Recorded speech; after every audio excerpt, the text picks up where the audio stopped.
So this is actually Viggo Mortensen's first feature-length film as a director, but he also wrote it and he stars in it, which I always feel like is a risky move when making your first movie. I mean, you just have a lot on your plate, but at the same time, Viggo knows how to do the acting thing. So I wasn't really expecting that to be a problem, and turns out it really isn't. Because while I wouldn't say the direction here was anything really all that special, it was very solid and I didn't really have any genuine issues with it. The writing was also pretty good and the acting was more or less great all around. I mean, Viggo was very good and the guy playing his dad was excellent. And the rest of the cast was solid as well, so no real complaints when it comes to really any of that. In fact, I don't really have that many complaints when it comes to much at all, to be honest. Because I thought it was a pretty well made movie all around and I found it to be fairly gripping too. And the story here follows Viggo's character and his dad, who's at the tail end of his life, and whose memory has started to get a bit spotty and everyone's trying to figure out what to do about it, how to handle it.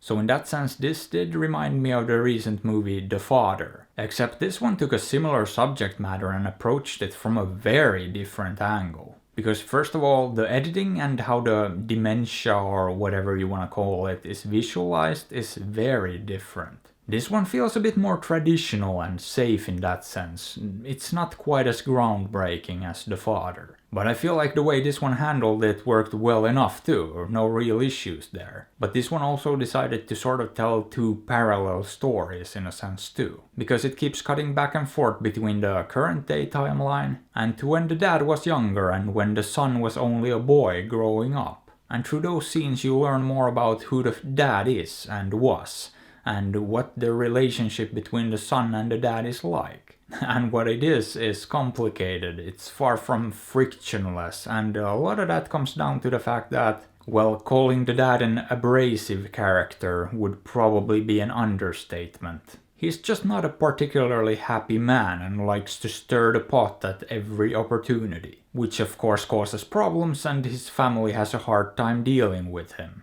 And if I had one genuine complaint about this movie, it's probably in regards to that character. I feel like they just took it a step too far and made him just a little bit too much of an a-hole. Almost to the point that it started to get impossible to see any of his redeeming qualities. And there are some of those, but on the other hand, the tension that it builds does work very, very well. You can feel the awkwardness in almost every scene with him, and it's very well done in that regard. It also made the arc that he goes through feel that much more impactful as well. So you know, at the end of the day I can't really complain too much about that, but I feel that they could have dialed it back just a little bit. Now with that being said, otherwise I thought it was a pretty decent movie all around. I don't think it's a masterpiece, but it is a solid debut effort with some truly great moments in it as well. And as a result, I'm feeling like giving this one a solid 7. Boop.